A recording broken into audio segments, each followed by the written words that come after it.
بسم اللہ الرحمن الرحیم. سامعین کرام، یہ اکتوبر 1963 کی 25ویں تا 27ویں تاریخیں ہیں.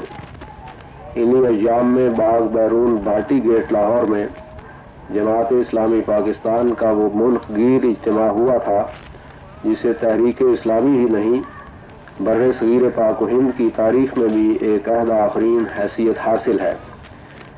اس اجتماع کی صوتی جھلکیاں آپ کی خدمت میں پیش کی جا رہی ہیں. زیر سماعت کیسٹ کا سب سے اہم حصہ بانی جماعت مفکر اسلام صاحب تفہیم القرآن مولانا سید ابو الاعلی مودودی مرحوم و مغفور کے ان تاریخی خطابات پر مشتمل ہے جو تاریخ عظیمت کا ایک منور باب بن چکے ہیں. جیسا کہ معلوم ہے، اس کل پاکستان اجتماع کے لیے اس دور کی حکومت نے لاؤڈ اسپیکر کے استعمال پر عین وقت پر پابندی لگا دی تھی. اس لیے مولانا مغفور نے اپنی تقاریر تحریری طور پر شرکاء اجتماع کے سامنے پڑھ کر سنائی اور جلسہ گاہ کے اندر مختلف مقامات پر کھڑے ہوئے نقیب حضرات نے عین اسی وقت پر یہ تقاریر حاضرین کو پڑھ کر سنائی. اس طرح لاؤڈ اسپیکر کے بغیر سامعین تک قائد تحریک کا پیغام اور ہدایات ایک ہی وقت میں پہنچانے کا انتظام کر دیا گیا. یاد رہے کہ مولانا مغفور کی پہلی تقریر کے دوران میں جلسہ میں ہنگامہ برپا کر دیا گیا جس کی آوازیں اس ریکارڈ میں موجود ہیں. جماعت کا ایک کارکن اللہ بخش شہید ہوا. مسلسل ہنگامے کے باوجود پورا مجمع صبر و سکون کے ساتھ اس تقریر کو سنتا رہا اور یہ سب کچھ تائید الہی ہی کا ایک کرشمہ تھا جس سے اس نے اپنے مخلص بندوں کو نوازا. حضرات، اب پہلی تقریر کا آغاز ہوتا ہے. پہنچ گیا ہے سب لوگوں تک.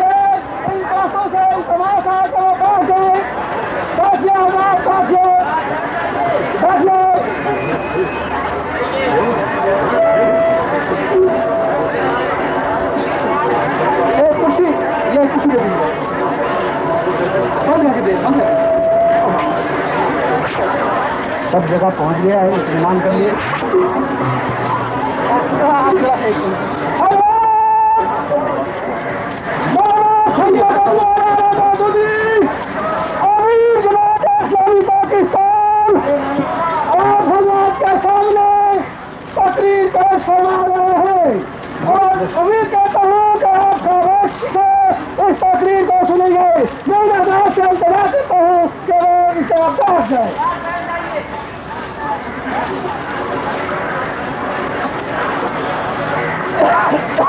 اعوذ باللہ من الشیطان الرجیم.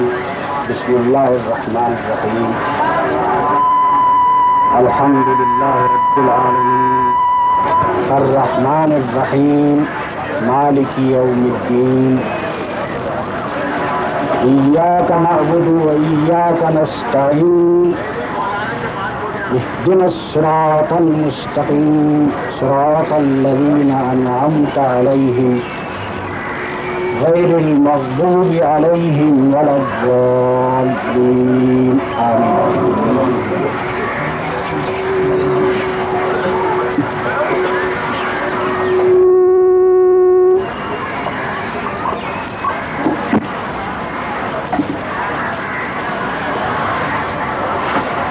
الحمد للہ وکفی والسلام علی عبادہ الذین اصطفی. رفقائے جماعت اور محترم حاضرین،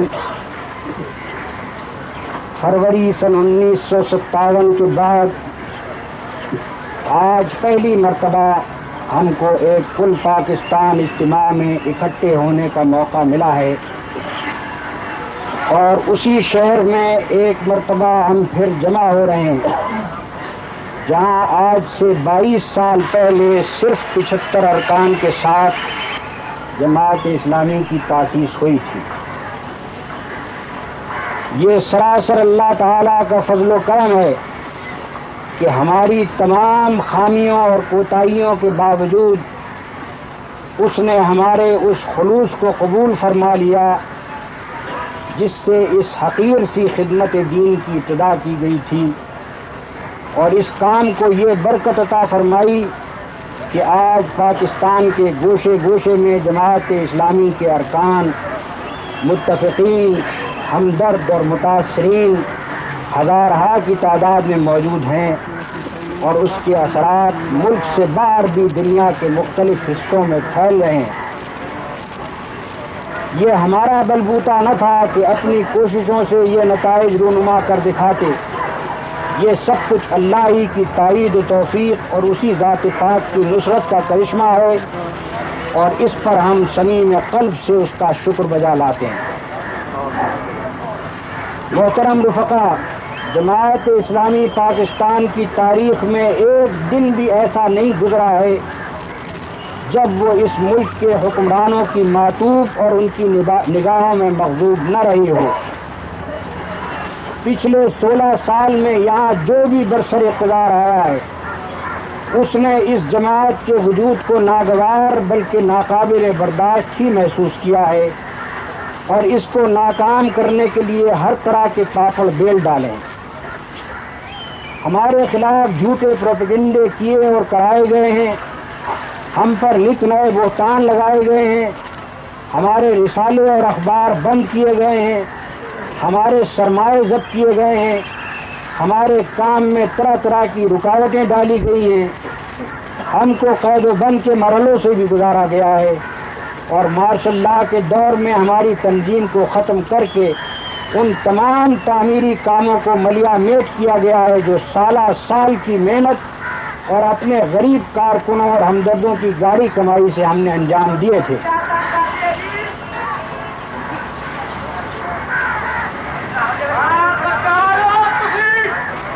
حالانکہ ہم کبھی آپ سب لوگ خاموش ہیں، سب بالکل خاموش ہیں۔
ہم کبھی اقتدار کے حریف نہ تھے،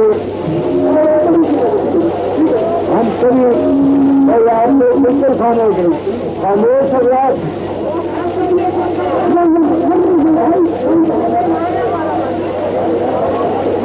حریف نہ تھے، ہم کبھی اس بات کے طالب نہ تھے کہ اقتدار دوسروں کے بجائے ہمارے ہاتھ میں ہو۔ ہمارا مطالبہ ہمیشہ سے یہ رہا اور آج بھی صرف یہی ہے کہ یہ ملک جب اسلام کے نام پر بنا ہے تو یہاں پوری طرح اسلامی نظام زندگی نافذ ہونا چاہیے۔ ہم نے بارہا پورے خلوص کے ساتھ کہا کہ یہ خدمت جو بھی راست بازی کے ساتھ انجام دے، ہم دل و جان سے اس کی حمایت کریں گے اور اس کے ساتھ اقتدار میں شرکت کے برقرار اس سے کسی اجر کے بھی طالب نہ ہوں گے۔ مگر یہاں برسر اقتدار آنے والوں کا رویہ یہی رہا کہ ایک طرف وہ اسلام لگا کر اس ملک کو اسلام سے اور زیادہ دور لے جانے کی کوشش کرتے رہے، اور دوسری طرف ہم کو اپنے اقتدار کے لیے خطرہ سمجھ کر دبانے اور مٹانے کے لیے ہر اوچھے سے اوچھا ہتھیار استعمال کرتے رہے۔ پانی نکالی اور کسی شکایت کے طور پر ذکر نہیں کر رہا ہوں، میرا مقصد آپ کو صرف یہ احساس دلانا ہے کہ آج اقتدار کی جو نظر عنایت ہم پر ہوئی ہے یہ کوئی نئی مہربانی نہیں ہے۔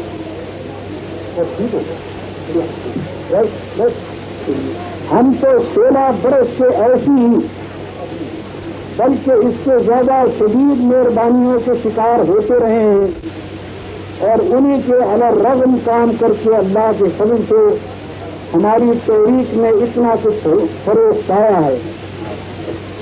لہذا آپ صرف اتنی سی بات سے دل شکستہ نہ ہو کہ لاؤڈ اسپیکر کے استعمال سے ہم کو محروم کر کے اس اجتماع کو ناکام کرنے کی کوشش کی گئی ہے۔ اس سے پہلے اس سے زیادہ سخت اقدامات ہمارا کچھ نہ بگاڑ سکے، بلکہ الٹے ہمارے لیے مصیبت ثابت ہوئے۔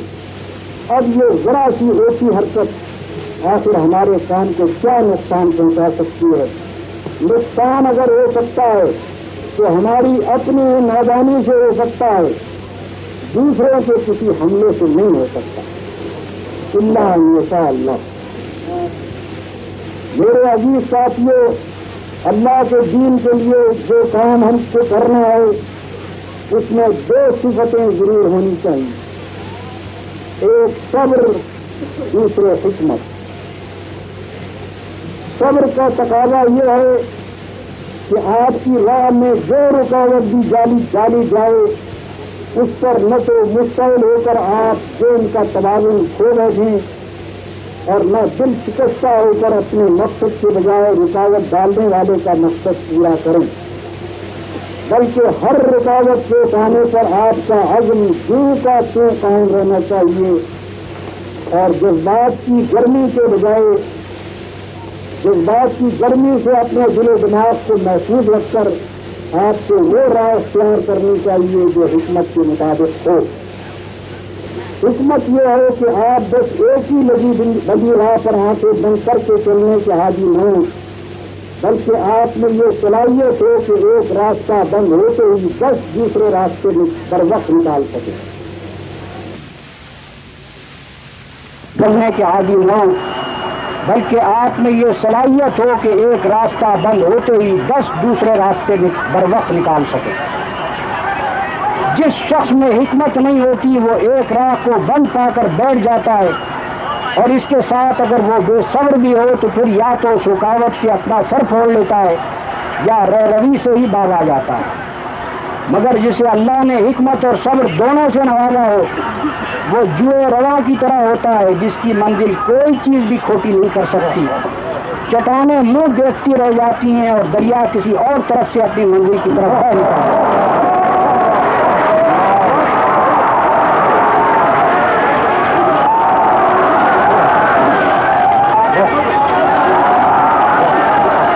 ہمارے لیے اپنا پیغام پہنچانے اور اپنی دعوت کو پھیلانے کی بس یہی ایک صورت نہیں ہے کہ ہم جلسوں میں تقریریں کریں اور ہزاروں آدمی انہیں سنیں۔ بلا شبہ یہ بھی اس کام کی ایک صورت ہے۔ کیا آ رہی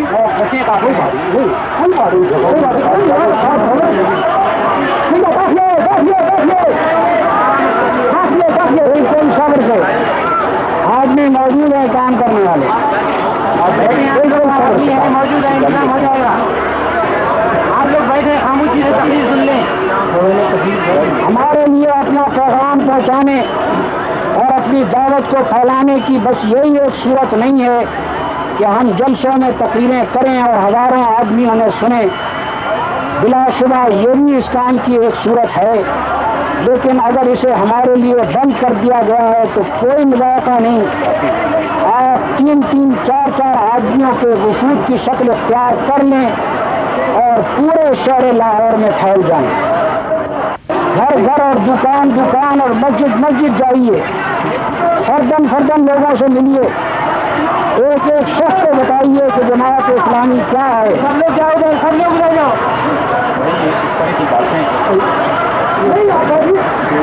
ایک ایک شخص کو بتائیے کہ جماعت اسلامی کیا ہے، اس کا نظام کیا ہے، اس کا مقصد کیا ہے، وہ کن چیزوں کی اصلاح کرنا چاہتی ہے اور کن بھلائیوں کو قائم کرنا چاہتی ہے۔ اس تبلیغ سے جو لوگ بھی متاثر ہیں ان کو متفقین میں شامل ہونے کی دعوت دیجیے. جو لوگ مزید کچھ سمجھنا چاہیں ان کو جماعت کے لٹریچر سے روشناس کرائیے تاکہ وہ بعد میں خود پڑھ کر رائے قائم کر سکیں.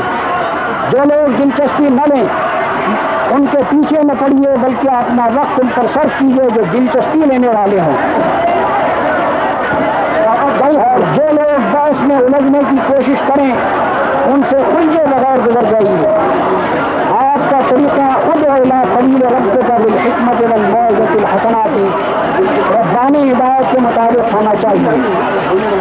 آپ کی زبان شیریں ہو، آپ کے اخلاق پاکیزہ ہو، آپ کا برتاؤ شریفانہ ہو، آپ برائی کا جواب بھی بھلائی سے دیں اور آپ زبانی سے نہیں اپنے عمل اور اپنے رویے سے بھی یہ ثابت کریں کہ آپ کن واقع بدی کی جگہ نیکی قائم کرنے والے ہیں.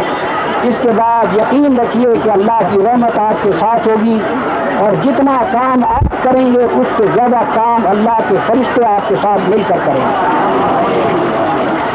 اجتماع کے ان دنوں میں بہت سی نظریں مختلف زاویوں سے آپ کو دیکھیں گی. آپ نے اپنی پوری جماعت کا خلاصہ لا کر یہاں گیا ہے کہ نمائش گاہ میں رکھ دیا ہے. بے شمار کسوٹیاں ہیں جن پر آپ کسے جائیں گے. ایک وقت نہیں ہر آن اور ایک رخ سے نہیں ہر رخ سے کسے جائیں گے. اب یہ آپ کے اپنے ہی طرز عمل پر منحصر ہے کہ آپ اپنے آپ کو چھوٹا ثابت کریں یا کھڑا.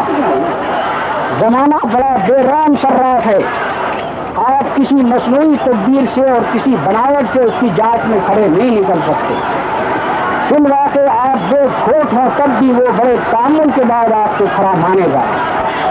لیکن یقین رکھیے کہ اگر آپ نے اپنے عمل سے اپنے آپ کو کھڑا ثابت کر دیا تو مخالف طاقتیں چاہے کتنا ہی ایلی چوٹی کا زور لگا کر آپ کو کھوٹا بنانے کی کوشش کریں انشاءاللہ وہ منہ کی کھائیں گے اور آپ کا خود گزارنے کے بجائے اپنا ہی بگاڑ لیں گے. آپ جھوٹ کی یورش دیکھ کر ذرا نہ گھبرائیں.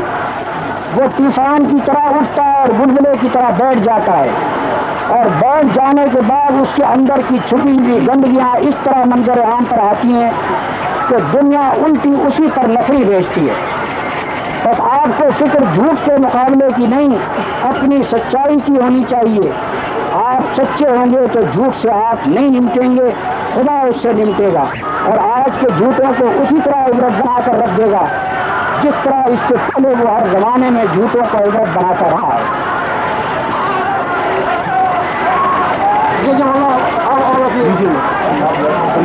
ایک آخری گزارش مجھے آپ سے یہ کرنی ہے کہ اس جماعت اور اس تحریک کو جو بھی اپنے لیے خطرہ سمجھتا ہے وہ اپنا زیادہ تر زور میرے خلاف صرف کرتا ہے اور یہ چیز مجھ سے محبت رکھنے والوں کو فطرتاً ناگوار ہوتی ہے.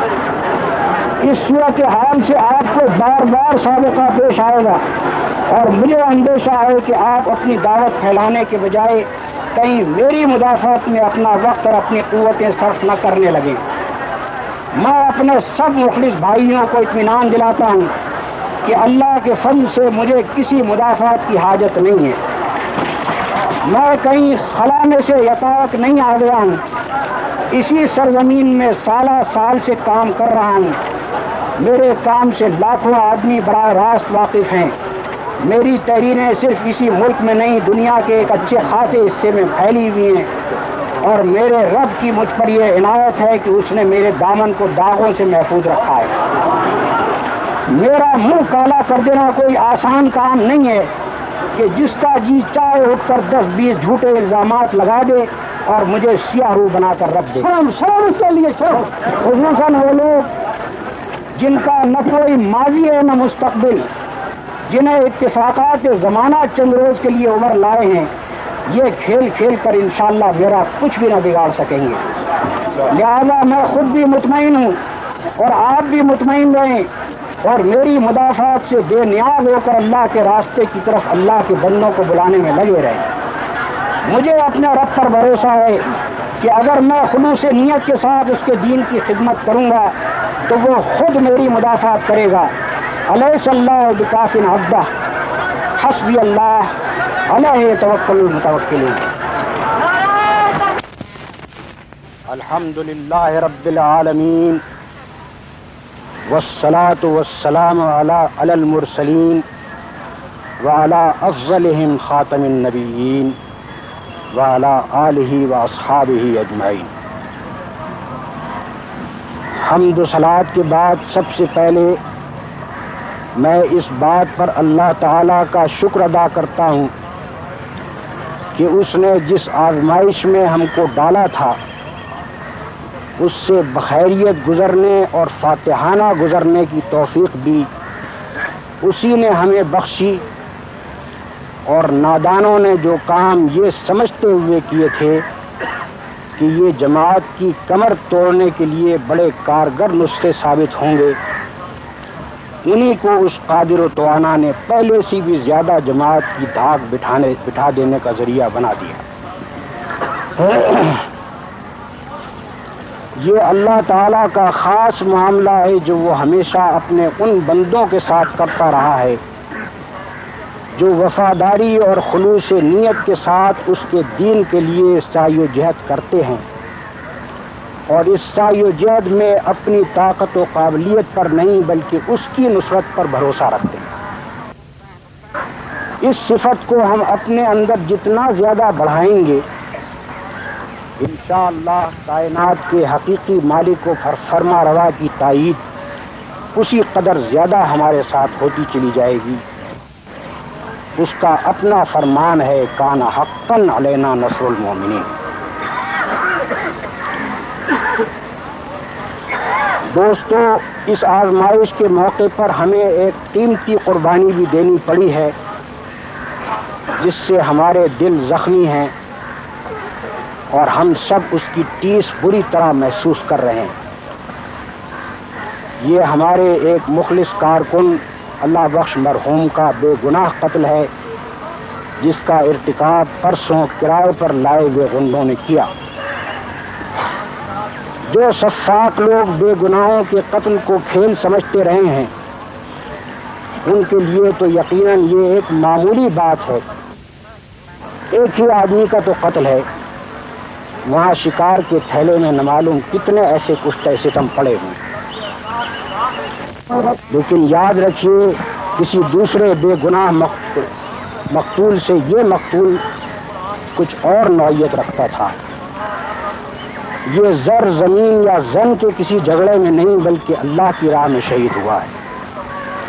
اس کے معاملے پر اللہ کا وہ فرمان چسپاں ہوتا ہے جو اس نے قرآن مجید میں فرمایا ہے کہ وَمَا نَقَمُوا مِنْهُمْ إِلَّا أَن يُؤْمِنُوا بِاللَّهِ الْعَزِيزِ الْحَمِيدِ الَّذِي لَهُ مُلْكُ السَّمَاوَاتِ وَالْأَرْضِ وَاللَّهُ عَلَى كُلِّ شَيْءٍ شَهِيدٌ۔ ہمیں اس کی کوئی پرواہ نہیں کہ قاتل پکڑا جاتا ہے یا نہیں اور اسے کوئی سزا ملتی ہے یا نہیں۔ یہ مقدمہ کہیں اور درج ہو چکا ہے، اس کا فیصلہ انشاءاللہ وہیں سے ہوگا، اور ایسا فیصلہ ہوگا جس کا تصور وہ لوگ نہیں کر سکتے جو اللہ کی صفت انتقام کو بھول چکے ہیں۔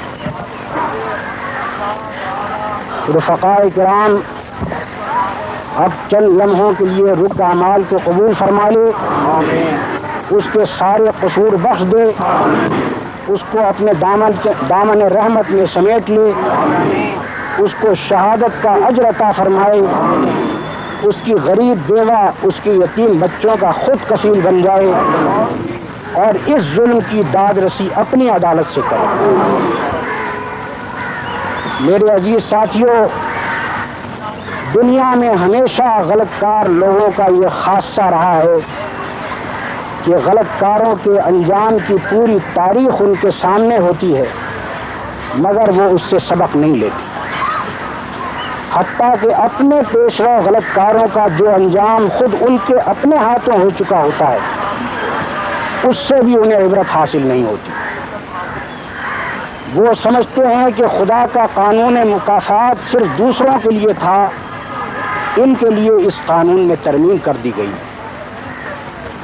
پھر اپنی کامیابیوں کے نشے میں وہ یہ بھی فرض کر لیتے ہیں کہ دنیا میں سب احمق بستے ہیں، کوئی نہ اپنی آنکھوں سے دیکھ سکتا ہے، نہ اپنے کانوں سے سن سکتا ہے، اور نہ اپنے دماغ سے واقعات کو سمجھ سکتا ہے۔ بس جو کچھ وہ دکھائیں گے اسی کو دنیا دیکھے گی، جو کچھ وہ سنائیں گے اسی کو دنیا سنے گی، اور جو کچھ وہ سمجھائیں گے دنیا بز اخفش کی طرح اس پر سر ہلاتی رہے گی۔ یہی برخود غلطی پہلے بھی بہت سے بزام خیش عاقل اور فی الحقیقت غافل لوگوں کو لے بیٹھی ہے، اور اسی کے برے نتائج دیکھنے کے لیے اب بھی کچھ برخود غلط حضرات لگتے چلے جا رہے ہیں۔ پانی رکھتے ہیں۔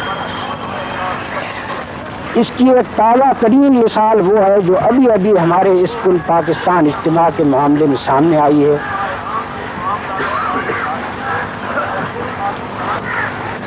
اور صرف پاکستانی نے نہیں، ساری دنیا نے اس کا مشاہدہ کیا ہے۔ جماعت اسلامی اس ملک کی ایک مسلم جماعت ہے جو 22 سال سے کام کر رہی ہے۔ کل پاکستان حیثیت رکھتی ہے، اس کے نمائندے چاہے تھوڑے ہی ہوں مگر قومی اسمبلی اور دونوں صوبائی اسمبلیوں میں موجود ہیں، اور پاکستانی میں نہیں دنیا کے دوسرے ملکوں میں بھی وہ اس ملک کی ایک عام جماعت کی حیثیت سے معروف ہے۔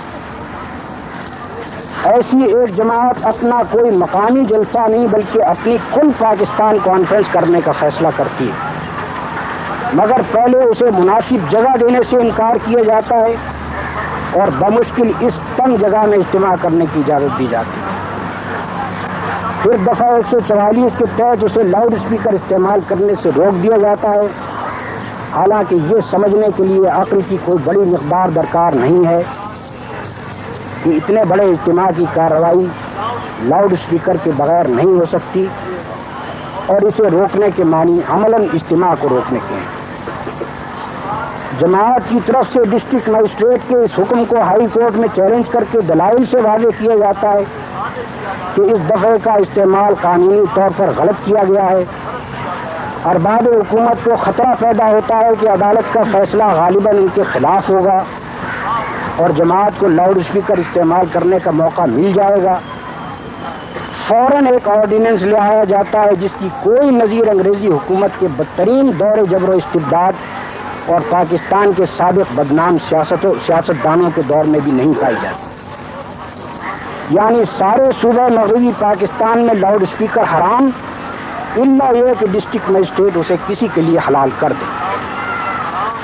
بالفاظ دیگر اس ایک فرمان نامبارک سے میں جماعت اسلامی کا اجتماع خراب کرنے کی خاطر پورے صوبے کی سیاسی، مذہبی اور معاشرتی سرگرمیوں کو مفلوج کر دیا جاتا ہے۔ پھر بھی جب جماعت یہ اعلان کرتی ہے کہ وہ لاؤڈ اسپیکر کے بغیر اجتماع کرے گی، اور جب حکمرانوں کی توقعات کے بالکل خلاف یہ دیکھا جاتا ہے کہ لاؤڈ اسپیکر ممنوع ہونے کی خبر سن کر بھی جماعت کے ارکان اور متفقین لاہور کے عزم سے باز نہیں آ رہے ہیں، تو ریلوے کی وہ متعدد بوگیاں جو دور دراز سے آنے والے لوگ پہلے سے بک کرا چکے تھے انہیں عام وقت پر منسوخ کیا جاتا ہے۔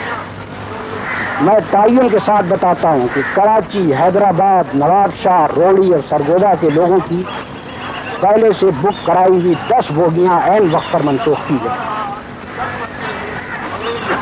اس پر بھی جب ہزار آدمی چل پڑتے ہیں تو ایک روز وزیر داخلہ صاحب اور دوسرے روز عام اجتماع کے دن بہت سے وزراء صاحبان بیک وقت جماعت پر اور بطور خاص بجھ پر برس پڑتے ہیں۔ اس کے بعد جب جلسہ عام شروع ہوتا ہے اور لوگ سکون کے ساتھ تقریر سن رہے ہوتے ہیں، اس وقت 20-25 گنڈوں کی ایک پارٹی آتی ہے جس میں سے بعض اس وقت بھی شراب کے نشے میں جھوم رہے ہوتے ہیں۔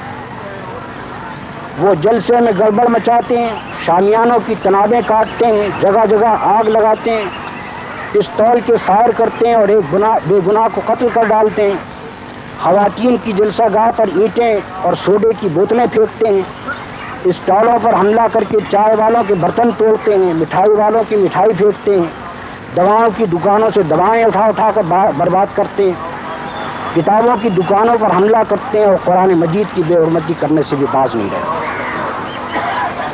اور اس پوری غنڈہ گردی کے دوران میں پولیس تماشائی کی طرح کھڑی رہتی ہے، حتیٰ کہ علانیہ جس شخص نے اس کی آنکھوں کے سامنے قتل کا ارتکاب کیا تھا اسے بھی پکڑنے کی کوشش نہیں کرتی۔ یہ واقعات جس ترتیب سے رونما ہوئے ہیں سب کے سامنے ہیں۔ کیا ارباب حکومت نے دنیا کو عقل کا اندھا سمجھ لیا ہے کہ وہ اس کے معنی نہ سمجھ سکے گی؟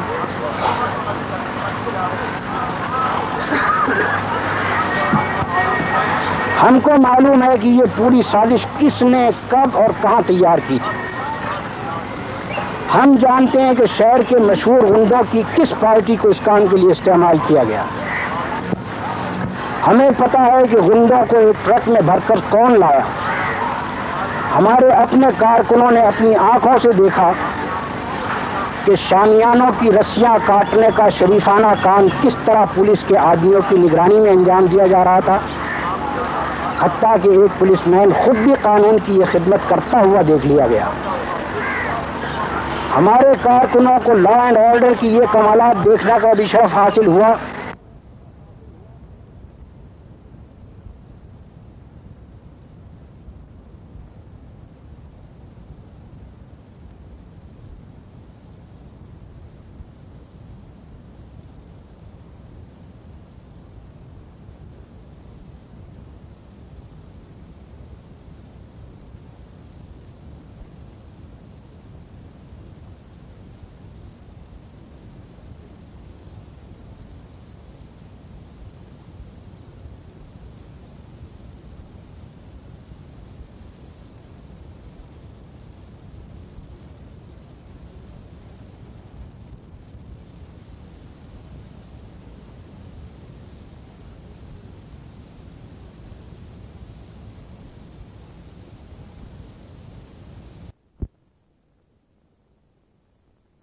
اگر اس کھیت کی حفاظت کرنی ہے تو یا وہ اس باڑ کو درست کرے گا یا پھر اس کی جگہ کوئی دوسری باڑ لگائے گا. اس کی نگری اندھیر نگری نہیں ہے، نہ وہ اس نگری کا چوپٹ راجا ہے. وہ خود دیکھ رہا ہے کہ اسلام کے نام پر حاصل کی ہوئی یہ سرزمین نیکی اور شرافت کے لیے کس طرح تنگ ہوتی جا رہی ہے. آگے بڑھنے سے پہلے میں ایک اور معاملے کی طرف بھی مختصر اشارہ کرنا چاہتا ہوں.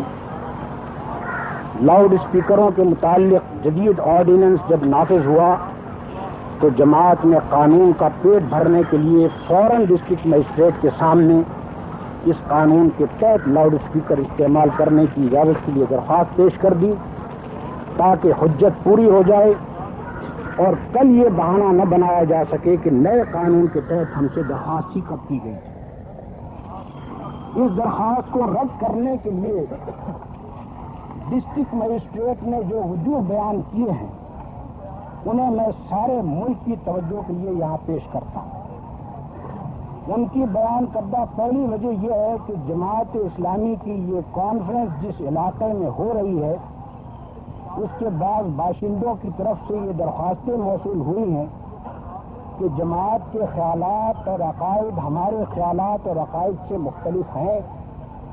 ہم جماعت کے جلسے میں نہ بھی جائیں تو لاؤڈ اسپیکر کے ذریعے سے ان کی آواز ہمارے گھروں تک پہنچے گی. دوسری وجہ انہوں نے یہ بتائی ہے کہ شہر میں کچھ پوسٹر لگے ہوئے پائے گئے ہیں جن میں جماعت کی مذمت کی گئی. یہ اس بات کی کھلی علامت ہے کہ اگر جماعت کو لاؤڈ اسپیکر استعمال کرنے کی اجازت دی گئی تو جلسے میں گڑبڑ اور لڑائی دنگے کا خطرہ ہے. ان دو وجوہ کی بنا پر ڈسٹرکٹ مجسٹریٹ نے حکم تحریر فرمایا ہے کہ امن اور عمدہ نظم و نسق کی خاطر وہ جماعت کی درخواست نامنظور فرما رہے ہیں. تھوڑی دیر کے لیے سوال کو جانے دیجیے کہ لاؤڈ اسپیکر کے بغیر جو جلسہ ہوا اس میں امن اور عمدہ نظم و نسق کی خدمت کس خوبی کے ساتھ ڈسٹرکٹ مجسٹریٹ صاحب اور ان کے ماتحت عملے نے انجام دی. میں دراصل اس موقع پر سارے ملک کے مذہبی، معاشرتی اور سیاسی کام کرنے والوں کو ان دو سراسر نامعقول وجوہ کی طرف توجہ دلانا چاہتا ہوں جن کی بنا پر لاہور میں جماعت کی درخواست رد کی گئی. وہ سب اپنی اپنی جگہ سوچیں کہ اب اس ملک میں کون زبان کھول سکتا ہے.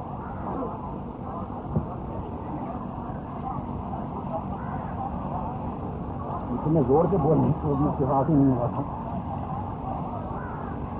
مشرقی پاکستان میں ابھی یہ قانون نہیں ہے مگر وہاں تک اسے وسیع کرنے میں کوئی چیز مانے نہیں ہے، اس لیے وہاں کے بھی سب لوگوں کو اس کے نتائج پر غور کرنا چاہیے. اس ملک میں آخر وہ کون شخص، گروہ، فرقہ یا پارٹی ہے جس سے سب کو اتفاق ہو اور کسی کو بھی اختلاف نہ ہو، جس کے خلاف کوئی نہ کوئی گروہ شکایت کرنے والا نہ پایا جاتا اور جس کے خلاف کوئی پوسٹر بھی نہ لگایا جا سکتا؟ اگر لاؤڈ اسپیکر کی اجازت دینے کے لیے شرائط وہ ہوں جو لاہور کے ڈپٹی کمشنر صاحب نے بیان کی ہیں، تو صرف صحراؤں اور بیابانوں میں جلسے ہو سکتے ہیں، شہروں میں نہیں ہو سکتے۔ شیعہ، سنی، اہل حدیث، دیوبندی، بریلوی، عوامی لیگ، نیشنل عوامی پارٹی، نظام اسلام، خود کنونشن مسلم لیگ، غرض کوئی بھی ان شرائط کے ساتھ لاؤڈ اسپیکر استعمال نہیں کر سکتا، بلکہ اگر ڈسٹرکٹ مجسٹریٹ صاحب اس بات کی ضمانت دیں کہ ہر بستی کے شکایت کرنے والوں کی شکایت ان کی توجہ کی یکساں مستحق ہوگی اور اس معاملے میں شہریوں کے درمیان بیجا امتیاز نہیں برتا جائے گا، تو میں کہتا ہوں کہ اب خود صدر مملکت بھی یہاں لاؤڈ اسپیکر پر تقریر نہیں فرما سکتے۔ ان کے جلسے کا اعلان کرا کے دیکھ لیجئے، شکایتی درخواستیں گننے کے لیے آپ کو ایک الگ عملہ مقرر کرنا پڑے گا۔ میں اس ملک کے حکمرانوں سے کہتا ہوں کہ حضرات، خدا کے لیے ایک حد کے اندر رہیے، عقل، انصاف اور آدمیت کی ساری حدیں طاقت کے ذان میں پھاندتے نہ چلے جائیے۔ خود طاقت کی بھی ایک حد ہوتی ہے جہاں تک وہ غلط کاریوں کے باوجود کسی کو سنبھالتی چلی جاتی ہے، اس حد کو پار کر جانے کے بعد بڑے سے بڑا طاقتور انسان بھی اپنے آپ کو نہیں بچا سکتا۔ اب مجھے کچھ باتیں خاص طور پر جماعت اسلامی کے ارکان اور متفقین سے کہنی۔ میرے عزیزوں، میں نے اپنی افتتاحی تقریر میں آپ سے کہا تھا کہ جسے خدا کے دین کے لیے کام کرنا ہو اس میں صبر اور حکمت دو لازمی صفتیں ہونی چاہیے۔ اب آپ نے خود دیکھ لیا کہ ان دو صفتوں کے نتائج کیا ہوتے۔ جمعے کے روز جو ہنگامہ کیا گیا تھا اس کی اصل غرض یہ تھی کہ جماعت اسلامی کے آدمی کسی نہ کسی طرح مشتعل ہو کر غنڈوں سے لڑیں تاکہ اس اجتماع کو منافی امن قرار دے کر منتشر کر دیا جائے، اور اگر ممکن ہو تو اس جماعت کو فسادی قرار دے کر وہ اقدامات کیے جائیں جن کے لیے وزیر داخلہ کی بے چینی ان کے بیان سے ٹپکی پڑتی ہے۔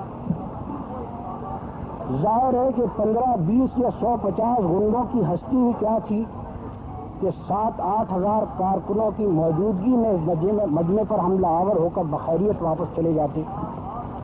اس اسکیم کے مرتب کرنے والا یہ تھا کہ جماعت ایسی بھی کیا منظم ہوگی کہ ان ہزاروں کارکنوں میں سے 10-20 آدمی بھی ایسے نہ نکلیں گے جو غنڈوں سے الجھ نہ پڑیں اور سوچے سمجھے کہ نقشے کے مطابق لا اینڈ آرڈر کو اپنے وہ مخصوص فرائض انجام دینے کا موقع نہ مل جائے جو اس کے عام فرائض کے برعکس اس خاص موقع کے لیے الگ مقرر کیے گئے۔ لیکن آپ نے دیکھ لیا کہ اپنے امیر کی ہدایات کے مطابق آپ نے صبر اور نظم سے کام لے کر کس طرح اس سازشی دماغ کو شکست عظیم دی ہے جس نے اپنے نزدیک بڑا ماسٹر پلان آپ کو گرانے کے لیے بنایا۔ وہ یہ بھی توقع رکھتے تھے کہ جب اچانک گولی چلے گی اور ہر طرف مار داڑ کی جائے گی تو جماعت اسلامی کے لوگ بدحواس ہو کر جدھر منہ اٹھے گا اپنی جانیں بچانے کے لیے بھاگنا شروع کر دیں گے۔ اسٹیج پر تقریر کرنے والا اور اس کے ساتھی دبک کر کرسیوں کے نیچے جا چھپیں گے اور اس بھگدڑ میں صرف جلسہ ہی منتشر نہ ہوگا بلکہ جماعت اسلامی کی ہوا صوبے کے صدر مقام پر ایسی اکھڑے گی کہ پھر سارے ملک میں کہیں نہ جم سکے گی۔ مگر انہوں نے اپنے سارے اندازوں اور اپنے آج تک کے تجربات کے خلاف یہ بھی دیکھ لیا کہ جو لوگ جس جگہ اپنی ڈیوٹی پر تھے وہ اپنی اپنی جگہ ہڑبڑوں مچانے والوں سے نمٹتے رہے اور باقی پورا مجمع جلسہ میں بیٹھا تقریر سنتا رہا۔ یہ بھی اللہ کی توفیق سے صبری کا کرشمہ تھا جس سے آپ نے مخالفین کی پوری اسکیم کو انہی پر الٹ دیا، اور اس کا نتیجہ یہ ہے کہ آج سارے ملک میں اس جماعت کا وقار پہلے سے زیادہ بڑھ چکا ہے۔ سارے ملک کی ہمدردیاں آپ کے ساتھ ہیں اور ظالموں کے متعلق خلق خدا وہی کچھ کہہ رہی ہے جس کا مستحق اپنی کمزرفی و حماقت سے انہوں نے خود اپنے آپ کو بنایا تھا۔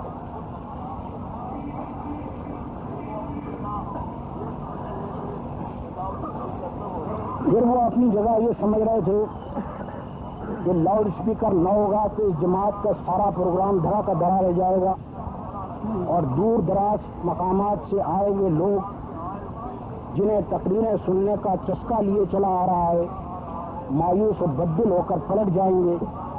مگر آپ نے دیکھ لیا کہ اللہ کی رہنمائی سے جو حکمت بر وقت استعمال کی گئی اس نے ان کی یہ اسکیم بھی ناکام کر دی، اور محض ناکامی نہ کی بلکہ جتنا کام آپ جلسے سے کرتے اس سے کئی گنا کام آپ نے اپنے ان تبلیغی وفود سے کر ڈالا جو جمعے اور ہفتے کو سارے شہر میں پھیل کر اپنا پیغام محلے محلے اور گھر گھر پھیلاتے رہے۔ محض جلسہ ہی ہوتا تو جو لوگ یہاں آتے وہ آپ کی بات سن لیتے، اب آپ 3-3 4-4 آدمیوں کے 1000 وفد بنا کر لاہور کے ہر گوشے میں خود جا پہنچے اور نہ آنے والے تک بھی آپ نے اپنی بات پہنچائی۔ ان وفود کے جو حیرت انگیز نتائج سامنے آئے ہیں، جماعت کا ایک ایک کارکن انہیں دیکھ کر پوری طرح مطمئن ہو گیا ہے کہ 3 دن کے جلسوں سے ہم وہ فائدہ نہ اٹھا سکتے تھے جو ہم نے اس طریقے سے اٹھایا ہے۔ میں آپ کی معلومات کے لیے یہ بتاتا ہوں، آخری رپورٹوں سے ہمیں یہ معلوم ہوا ہے کہ جماعت کے وفود نے 2 دن میں 28,872 افراد سے فردن ملاقاتیں ہیں۔ ان میں سے 5,274 اشخاص جماعت کے باقاعدہ متفق بن گئے، اور ان تمام انفرادی ملاقاتوں کے دوران میں صرف 115 آدمی جماعت کے مخالف ملے۔ یہ گویا غلط پول تھا کہ جس نے حقیقت واضح کر دی۔ جماعت کے لیے شہر میں ہمدردی اور محبت کا یہ حال تھا کہ جگہ جگہ تانگے والوں اور ٹیکسی والوں نے ان وفود سے کرایہ لینے سے انکار کر دیا۔ جگہ جگہ لوگوں نے باصرار ان وفود کی دعوتیں کی۔ نیز جمعے کے دن جو غنڈہ گردی کی گئی تھی اس پر عام نفرت کا اظہار کیا۔ ان چند کلمات کے بعد اب میں اپنے رفقا کو یہ نصیحت کر کے رخصت ہوتا ہوں کہ آپ باہر کی مخالفتوں کی فکر نہ کریں، بلکہ ساری فکر خود اپنی کمزوریوں کو رفع کرنے کی کریں۔ اللہ سے اپنا تعلق بڑھائیے، اللہ کی محبت اور اس کا خوف دل میں جاگونی کیجیے، ریا اور فخر اور خودغرضی سے بچیے، جو کچھ کیجیے خلوص قلب کے ساتھ اللہ کے لیے کیجیے اور اسی کے اجر کی امید پر کیجیے۔ دنیا میں آپ کی محنتوں اور کوششوں کا کوئی پھل بھی آپ کو نہ ملے، بلکہ الٹا نقصان بھی ہو، تب بھی بدی کو مٹانے اور نیکی کو قائم کرنے کے لیے جان، مال، وقت، قابلیت، پس کے بغض اور قدورتوں کو دل سے نکالیے اور محبت و خیر خواہی سے اپنی جماعت کے اندرونی رخنوں کو بھر کر ایک بنیان مرصوص بن جائے۔ جماعت میں جو خرابی بھی کہیں پیدا ہو اس میں دوسروں کا قصور ڈھونڈنے کے بجائے یہ سوچیے کہ آپ کا اپنا قصور کیا ہے۔ آپ میں سے ہر شخص جب اپنے اپنے قصوروں کا تدارک اور اپنے اپنے فرض کو ادا کرے گا تو سبھی کے قصوروں کا ایک ساتھ تدارک ہو جائے گا اور جماعت کے قدم اس سے زیادہ تیز چلیں گے جتنے اب ہماری کوتاہیوں کے باوجود چل رہے ہیں۔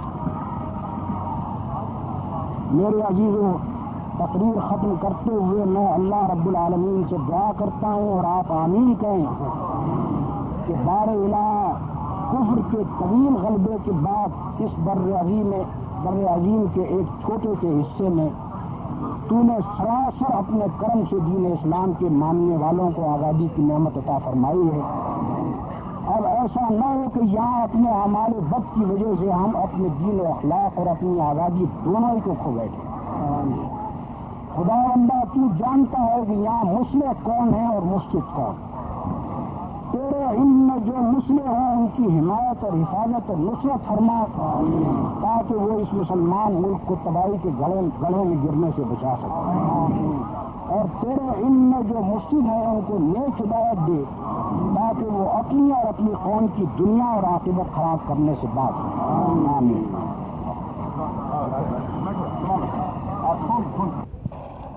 حضرات، مولانا مغفور کا دوسرا خطاب ختم ہوا۔ اب آپ اجتماع عام کی قیام گاہوں کے اندر کارکنان تحریک کے بعض پروگراموں اور دوسری مصروفیتوں کا کچھ حال سنیں گے۔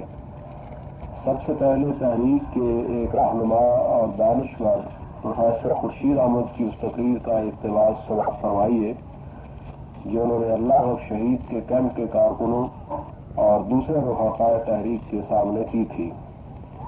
اس کے بعد آپ شاعر تحریک جناب عبداللہ شاکر اور فردوسی اسلام مولانا ماہر قادری مرحوم کی آواز میں ان کا کچھ کلام سماعت فرمائیں گے۔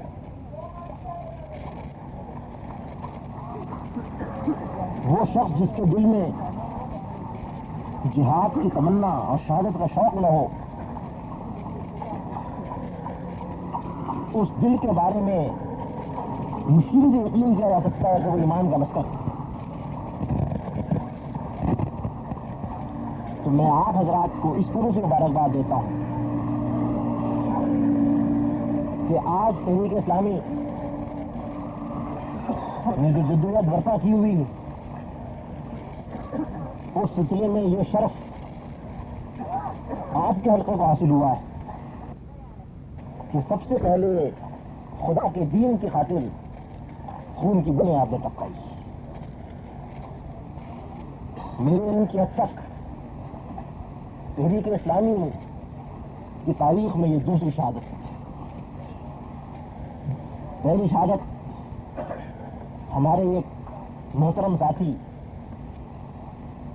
عبد الرحمان صاحب کو حاصل ہوئی تھی 1947 میں فسادات کے زمانے میں۔ تحریک کے محاذ پر انہوں نے قربانی پیش کی اور اس کے بعد اب ہمارے ایک اور شفیق و ساتھی کو یہ سعادت حاصل ہوئی، اور آپ کے حلقے کو اس حیثیت میں قابل مبارکباد سمجھتا ہوں کہ آپ دوسروں سے سبقت لے گئے، ان سے آگے بڑھے۔ میرے ساتھیوں، آج تقریباً 8 سال کے بعد رفقائے تحریک اسلامی کو اس بات کا موقع ملا کہ وہ پھر ایک مقام پر چلا، اپنے مقصد کو دوبارہ یاد کریں، اس مشن کی یاد دہانی ہو جسے انہوں نے اپنی زندگیوں کا مشن بنایا ہے۔ ایک دوسرے سے ملے، اس سے واقف ہوں، ایک نئے عزم، نئے رویے اور نئے جذبات کے ساتھ اس کام کو انجام دینے کے لیے پھر میدان میں نکل جائے۔ حالات نے جو کچھ بھی صورت پیدا کی، میں اس پر پوری طرح مطمئن ہوں۔ حقیقت یہ ہے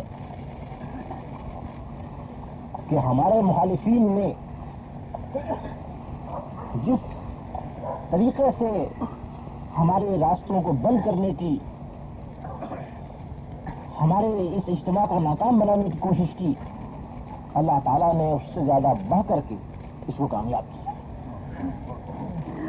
واللہ خیر ما کری۔ یہ لوگ سمجھتے ہیں کہ ان کی چالیں اور ان کی تدبیریں کوئی بہت ہی مضبوط اور بہت ہی مؤثر تدبیر ہے، لیکن خدا نے وہ تدبیر کی، اس کے مقابلے میں چند لمحات کے لیے بھی نہ ٹھہر سکی۔ آج ان واقعات کی بنا پر تحریک اسلامی کو ایک ایک شخص کے دل میں جو مقام حاصل ہوا ہے، میں آپ کو یقین دلاتا ہوں کہ 10 اجتماعات سے بھی آپ وہ مقام نہیں حاصل کر سکتے۔ یہ اللہ تعالیٰ کی اعلیٰ تدبیر تھی، جس کی بنا پر خواہ ہم اس پروگرام کو پورا نہ کر سکے ہوں جو پہلے ہمارے سامنے تھا، لیکن اس سے ایک اعلیٰ پروگرام، اس سے ایک زیادہ کامیاب پروگرام، اس سے ایک زیادہ مؤثر پروگرام اللہ تعالیٰ نے اپنی مشیت کے ذریعے ہمارے ہاتھوں سے انجام دلوایا۔ یہ اجتماع ایک تاریخی اجتماع رہا۔ جماعت کی تاریخ میں ایک سنگمیر اور ایک موڑ کی حیثیت رکھتا ہے۔ آنے والے اس کو یاد رکھیں گے اور شاید تحریک کی زندگی میں خصوصیت سے جو کشمکش آج ملک میں برپا ہے، یہ اجتماع ایک نئی بات کا اضافہ ہوگا۔ اس کے بعد ایک نئی طرز کی جدوجہد، ایک دوسرے انداز کی کشمکش، ایک خاص طریقے کا ٹکراؤ جو تحریک کو داخل کی اور طاغوت کی قوتوں سے پیش آئے گا، اور آپ حضرات اس نئے بات کے لکھنے میں شریک رہے۔ میں ان چند گزارشات کے ساتھ ایک آخری بات آپ سے کہتے ہوئے اپنی گفتگو کو ختم کرتا ہوں، اور وہ یہ ہے کہ جس دور میں ہم آج سانس لے رہے ہیں، جن حالات سے آج ہم کو ساتھ کا درپیش اور جس مشن کو ہم لے کر کے اٹھے، اس کی بنا پر میں صرف آپ سے یہ عرض کروں گا کہ اسلام آپ سے جس چیز کا مطالبہ کرتا ہے وہ یہ نہیں ہے کہ دنیا کے بہت سے کاموں کے ساتھ کچھ اسلام کی بھی خدمت آپ کر دیا۔ اسلام آپ سے جس چیز کا مطالبہ کرتا ہے وہ یہ ہے کہ اپنے آپ کو پورے طور پر اسلام کے آگے پیش کر۔ تمہارے زندگی کا واحد مسئلہ، تمہارے روز و شب، تمہاری سوچیں اور تمہاری کوششیں اور تمہاری مسائی ساری وقف ہو جائیں اسلام اور صرف اسلام کے۔ مسلمان ہونے کے معنی یہی ہے کہ زندگی کو باقی تمام مقاصد سے کاٹ کر اس ایک مقصد کے لیے آپ وقف کر دیں، جو کام بھی آپ کا ہو وہ پھر اس کے تابع ہو، معاشی جدوجہد ہو تو وہ اس کے تابع ہو، تعلیم و تدریس ہو تو وہ اس کے تابع ہو، دوستوں اور رشتے داروں سے تعلقات ہو تو وہ اس کے تابع ہو۔ یہ وہ مرکزی نقطہ ہونا چاہیے جس تک زندگی کے باقی سارے خطوط آپ کو لے جائیں۔ اسلام اپنے پیرووں سے اسی چیز کا مطالبہ کرتا ہے۔ وہ اس بات کو کہنا نہیں کہ آپ کچھ تھوڑی بہت خدمت دین کی بھی کر دیا کریں، وہ یہ چاہتا ہے کہ آپ اپنی زندگی کو اسلام اور صرف اسلام کے لیے کریں۔ ان صلاتی و نسکی و محیایا و مماتی للہ رب العالمین، یہ ہے اسلام کا مطالبہ۔ آپ کی نماز اور آپ کی جنازے کی عبادت، آپ کی زندگی اور آپ کی موت اسلام اور صرف اسلام کے لیے ہو جائے۔ میں چاہتا ہوں کہ آپ حضرات اس بات پر غور کریں اور اس پہلو سے اپنی زندگیوں کا جائزہ لیں کہ کہاں تک ہمارے دلوں میں یہ کیفیت پیدا ہوئی کہ ہم اسلام کے لیے خالص ہو جائیں، اور افواہوں کو جب پڑھتے ہیں کہ خلوص الدین میں کافہ داخل ہو جائے اسلام میں پورے کے پورے، تو اس کے معنی آخر کیا ہے؟ آیا یہ کہ اسلام ہماری زندگی کا واحد مشغلہ بنے، یا یہ کہ بہت سے کاموں میں سے ایک کام؟ تحریک اسلامی کے کارکنوں سے میں یہی درخواست کروں گا کہ جب تک آپ اسلام اور صرف اسلام کے لیے اپنی پوری زندگی کو وقت نہیں کر دیتے، آپ اس کا حق ادا نہ کر سکتے۔ میری دعا ہے کہ اللہ تعالیٰ مجھے اور آپ کو اس بات کی توفیق دے کہ ہم اسلام میں پورے کے پورے داخل ہوں، اس کے تقاضوں کو پورا کریں اور اپنی جانیں خدا کی راہ میں دیں۔ آخر دعوانا الحمدللہ۔ آپ مولانہ چراغ راہ کے ایڈیٹر ہیں اور پچھلے دنوں جو اسلامک ریسرچ اکیڈمی ادارہ معارف اسلامی قائم ہوا ہے اس کے ڈائریکٹر ہیں۔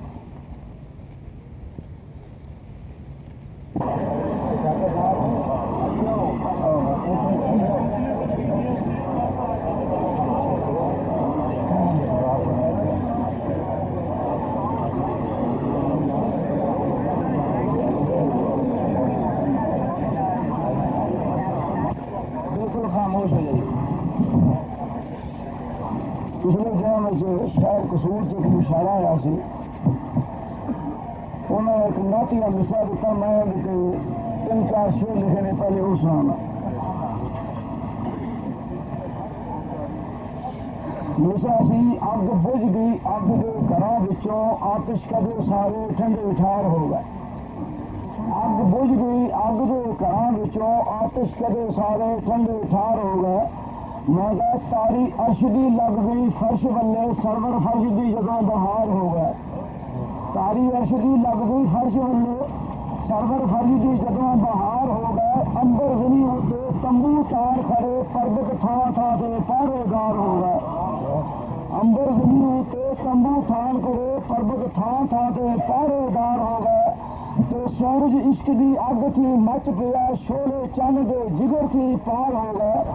تو گھومن گھیر وچ پئیاں کھٹیاں نے، دیدے تاریاں دے اشک بار ہو گئے.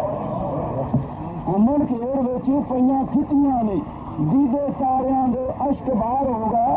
تو نقطہ مرکزی آیا زمین تے، زمین آسمان سب پرکار ہو گئے. نقطہ مرکزی آیا زمین تے، زمین آسمان سب پرکار ہو گئے. تو نافا ٹکیا ہے ترتبی ناف تے، پتھر پہانی مشک تتار ہو گئے. نافا ٹکیا ہے ترتبی ناف تے، پتھر پہانی مشک تتار ہو گئے. تو دامن کفر تے شرک دے ہوئے لیا، جامے جابراں دے تار تار ہو گئے. کہ اگ بجھ گئی، اگ دے گھراں وچوں آتش کدے سارے ٹھنڈے ٹھار ہو گئے.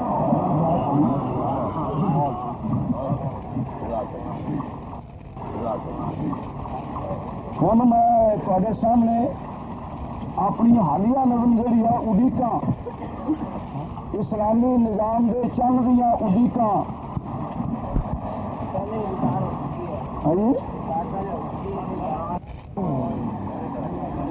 نظم کا عنوان ہے اسلامی نظام دے چل دیاں اڈیکاں. 14-15 سال تو سانوں بھی ہو گئے نے اتنے اڈیکاں کردے ہیں. تو تاریخ دے وچ پتہ نہیں کدوں بھی اسلامی نظام دے چل دیاں اڈیکاں نے بہت لمبا عرصہ گزر گیا. ایک ایسا انسان جہاں اسلام نو چاہتا ہے اور ہر مسلمان چاہتا ہے، وہ بڑے دردمندانہ ایک طور پہ انتظار کر رہا اس کا. میں پہلے ان کا اظہار کیا اس چیز کا، اس کے بعد انہوں نے جواب دیتا ہے کہ اسلامی نظام آئے گا کہ نہیں. اس واسطے ذرا غور نہ سننا سارے دوست. عرض کیتا ہے میریاں اداسیاں نو کدوں گل لاوے گا، میریاں اداسیاں نو کدوں گل لاوے گا، صدراں نماریاں نو کدوں پر چاہے گا، سینے دیا پامبڑاں نو کدوں کو بجھاوے گا، رم دیا بدلا کدوں پھیرا پائے گا، جگ دیا قسمتاں نو کدوں کو جگاوے گا، تیریاں اڈیکاں چلنا کدوں ایتھے آوے گا. تیرے بنا چون کوٹاں وچ نے اداسیاں، تیرے بنا چون کوٹاں وچ نے اداسیاں، راواں وچ رل گئیاں نظراں پیاسیاں، راواں وچ رل گئیاں نظراں پیاسیاں، ماتمی لباس پائے چمن گیا واسیاں، آساں تے امیداں سبے ہو گیا نراسیاں، آساں تے امیداں سبے ہو گیا نراسیاں، ٹوٹیاں نے بھائی کدوں گل نہ لائے گا، تیریاں اڈیکاں چلنا کدوں ایتھے آوے گا. حضرت پاپ دیاں جگوں تے کھلیاں ہنیریاں، پاپ دیاں جگوں تے کھلیاں ہنیریاں، گھومن گھیر وچ بیڑا کھاوے گھومن گھیریاں، بجھ گئیاں آساں تے امیداں سبے میریاں، پہنچیاں شواواں بھی نہ ساڈے کول تیریاں، اور پی گیا ہنیر چانن کدوں کو لیاوے گا، تیریاں اڈیکاں چلنا کدوں ایتھے آوے گا.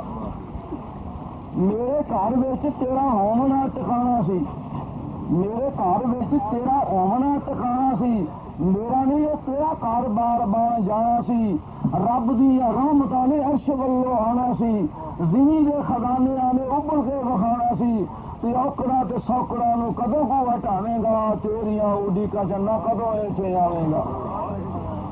اج کتے نظر آئی کتے بھی نہ مینوں تیری چاننی، نظر آئی کتے بھی نہ مینوں تیری چاننی، ہوگا کلیجے اس غم وچ چھاننی، تے بھل گئی مینوں خوشیاں دی موج ماننی، تے ذلتاں دی خاک تیرے بنا گئی چاننی، اور سر گئے نصیب لیکھا کدوں کو لگائے گا، تیریاں اڈیکاں چلنا کدوں ایتھے آوے گا. اگر تیری دید پیچھے لکھاں اجڑے سہاگ نے، تیری دید پیچھے لکھا اجڑے سہاگ نے، نیزیاں دے سر چڑھ گائے کسے راگ نے، نیزیاں دے سری چڑھ گائے کسے راگ نے، کہ موت نے اجارے ماں تتیاں دے بھاگ نے، اور گھر بار دیتے لکھاں بندیاں تیاگ نے، اس گل نہیں کہ سونا مکھ تو وہاوے گا، تیریاں اوڈی کا چنا کدوں چلاوے گا۔ اور حضرات اب جناب ماہر القادری شیر 3 بسر مولانا ماہر القادری صاحب آپ کے سامنے پیش کریں۔ حق سے جو وعدہ کیا تھا وہ وفا ہوتا رہا، حق سے جو وعدہ کیا تھا وہ وفا ہوتا رہا، گولیاں چلتی رہی اور فرزدہ ہوتا رہا، حق سے جو وعدہ کیا تھا وہ وفا ہوتا رہا، گولیاں چلتی رہی اور فرزدہ ہوتا رہا، اس طرف ایک شخص خاک خون میں تڑپا کیا، کون قاتل ہے وہاں یہ فیصلہ ہوتا رہا، حشر کے دن خود گواہی دے گی چشمے آفتاب، حشر کے دن